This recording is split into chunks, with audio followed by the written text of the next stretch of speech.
Ethiopia is the cradle of mankind and the birthplace of civilization, of writing and books, and of coffee.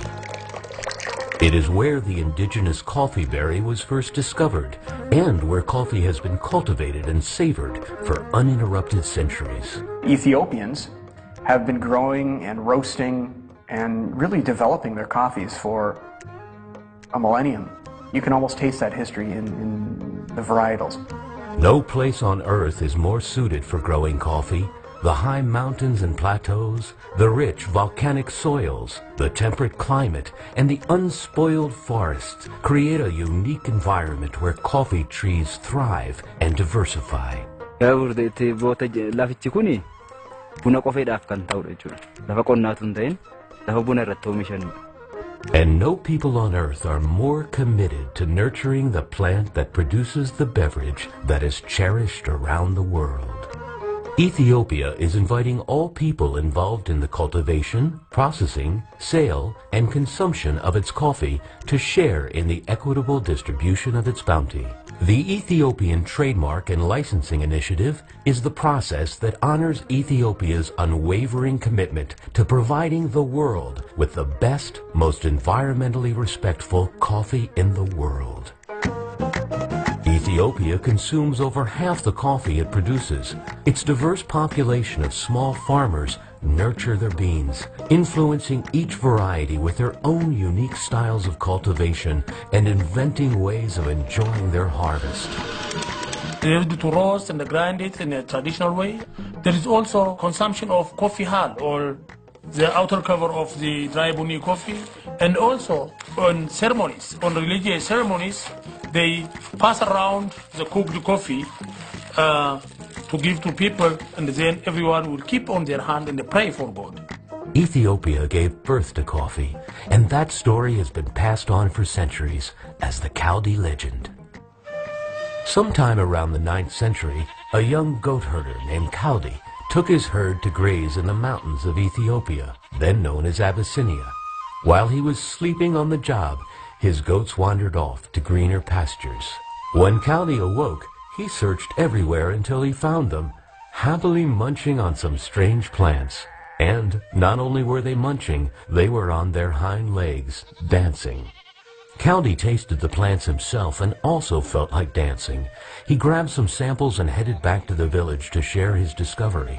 Everyone in the village loved it, and soon the trade of coffee spread throughout Ethiopia. Sometime around the 14th century, coffee reached the ancient city of Harar, the center of trade for all of Ethiopia.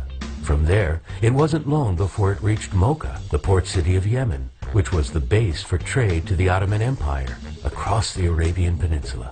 During the 17th and 18th centuries, the Dutch, French, and the British introduced coffee throughout the world.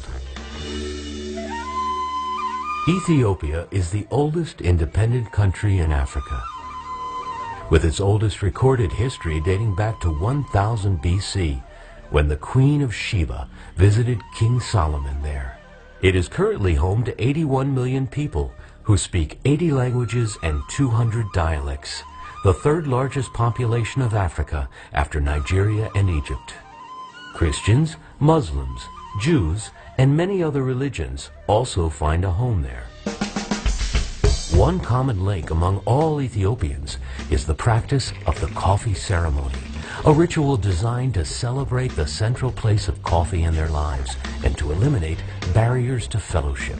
Coffee is the medium that stimulates communication between family members and the sharing of news and gossip between friends and neighbors. The rituals, aromas, and flavors reduce social distances, mute cultural differences, and add warmth and humor to intellectual discourse. The ritual can take an hour or two, beginning with the aromas of fresh grasses, charcoal, and roasting coffee. Sound, too, contributes to the specialness of the experience.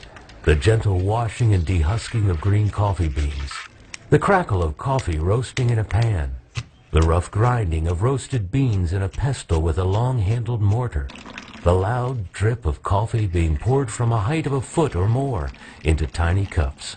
There are 3 separate pourings, each significant and named: Abol, Tona, Baraka. It would be rude to leave before the hostess pours the third cup, which is said to be a blessing. Coffee growing in Ethiopia is different than in any other part of the world. Almost all of the coffees are specialty coffees. Most come from small, individual farms. Over half of the population is involved in coffee production. It is fine coffee, grown by coffee connoisseurs. Everybody knows Arabica coffee originated in Ethiopia, and that is exemplified by the fact that we have thousands of varieties of coffee, each one in its own climate or eco-climate, creating a different taste of coffee. This wide range of tastes and super qualities is what differentiates Ethiopia from other producing countries. Most of these coffee species are still unknown to the rest of the world. We are now developing varieties for Limu, and also Gimbi and the Kamte area is also good coffee area. Along with the three coffees well known by aficionados, Yerga Chefe, Harar, and Sidamo, there are dozens of others with completely distinctive flavor profiles and unique cultural and historical credentials. If I would summarize some of these unique flavor experiences, then I would say the blueberry of Harar, and the floral and the extremely aromatic sweet notes of Ethiopia Yerga Chefe, Sidamo natural sun-dried coffees. They display an array of exotic fruits and dry fruits and spices that you find in the markets. I've tasted one coffee from the Tepi area. The acidity of the coffee is unusually refreshing.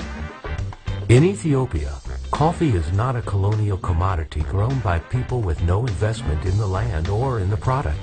Coffee is, and always has been, a source of national pride. Coffee is Ethiopia's heritage, which brings us to where we are today. I see the future of Ethiopian coffee to be simply bright. Ethiopia is a supermarket of coffee. Ethiopia sits on the brink of an achievement of historic proportions, an achievement that will resonate globally among developed and undeveloped nations of the world. Ethiopia stands as an example of a people and a government willing to commit to a long-term economic vision. Developed countries recognize the value of intellectual property assets and protect these assets and strategically exploit them. Poor countries don't know what we have, bringing no benefit to the asset producers or to the asset owners. So we wanted to really change this. With this in mind, we had initiated a number of programs. The Coffee Initiative is one. A number of individuals and organizations took up the cause of bringing the benefits of Ethiopia's intellectual property assets to those producing it, such as the Ethiopian Intellectual Property Office, with the unwavering support of government leaders. Ethiopia needed to trademark their coffees for two reasons. They needed to take control of those brands. Ethiopia was going to lose the value of those brands if they didn't take the trademarking step. This initiative was framed to take control of distribution, so Ethiopia would have a very different relationship with their distributors than it ever had before. In order to take control of distribution, they needed to own the brands in the developed country markets that they were selling into. With the advice of their supporters, Ethiopians stood firm in their commitment to trademark their coffee products and, free of charge, to license distributors who signed on to their initiative. The position taken by Ethiopia is that we are not after a short-term gain. We have a long-term perspective. What we'd like to see is a partnership being established between the Ethiopian coffee producers, coffee exporters, and our coffee buyers in the international market. Once again, Ethiopia is first. The first place where coffee was grown, the first country to register trademarks of their fine coffees, and the first place to license distributors in order to take some control of the sale of their coffees in foreign markets. All of this to ensure that farmers receive more income for their work.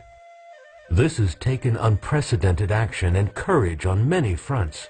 The producers themselves have had to join in cooperatives or producer associations and agree to the highest standards for their crops. When the producers bring the coffee to here, if he said that I produce Harar grade 4 coffee for the Saudi market or for the American market, we have to assure that the coffee is 100% Harar. And ultimately, even we coffee drinkers must take responsibility for the consequences of our actions. By becoming conscious consumers and buyers, we possess perhaps the greatest power to affect global change and to improve the lives of millions of people. The ultimate goal of the trademarking is to increase the price of coffee for the coffee farmers and to make them live a decent life. So if I see next year a farmer who is sleeping today on a mat, sleeping on a mattress, then it's, I would say the initiative is successful. When you talk to any real specialist, anyone who really understands coffee, they think about Ethiopia not only in pure quality of the coffee, but in terms of the richness of their reputation, in terms of the tremendous amount of hard work that created this reputation. It's the best reputation of coffee in the world. To date, 50 Ethiopian companies and over 70 international companies have signed the Ethiopian Fine Coffee Trademarking and Licensing Agreement. Among them, large American companies such as Starbucks and Green Mountain Coffee. We have been supportive of this licensing agreement from the beginning. We believe that Ethiopian coffees deserve more value in the marketplace. When we heard about this initiative at Taylors of Harrogate, we realised that we wanted to be part of that. One of the reasons, of course, we buy a lot of coffee from Ethiopia. Secondly, we want to support Ethiopia. For a country that's producing such great coffee, I think raising the profile and really telling our customers about this coffee is what we want to do, and I think by trademarking, with the trademarking initiative and supporting that, makes real sense for us to do that. These landmark agreements assure mutually beneficial long-term relationships between coffee producers and buyers. By signing the agreement, coffee buyers are demonstrating corporate social responsibility and acknowledging the essential role of coffee farmers in the quality of the final product. The initiative will enable farmers who work with the distributors to increase the income that distributors are getting and then increase the income that comes to Ethiopia. It will pass to the farmers as well as to the country itself. Right now is a great time for international distributors and roasters to sign on to the license agreement. I think everyone is interested in a win-win. Everyone wants to do the right thing, but also have a financial gain in their own business. More and more people are signing up to it. Other roasters in the UK are doing that. Some of the big roasters in the US are signing up to this as well now. It's new and fresh, and I think it should be good for the future of the Ethiopian coffee industry. It is time. Ethiopia has arrived again. This African nation has re-emerged as an independent partner in the global economic market. This initiative is an initiative which would cater to the interests of everybody in the coffee chain, beginning from the coffee farmer to the coffee consumer. So I would like foreign coffee importers, coffee roasters, distributors, and the great coffee lovers of Ethiopian fine coffee to support the initiative.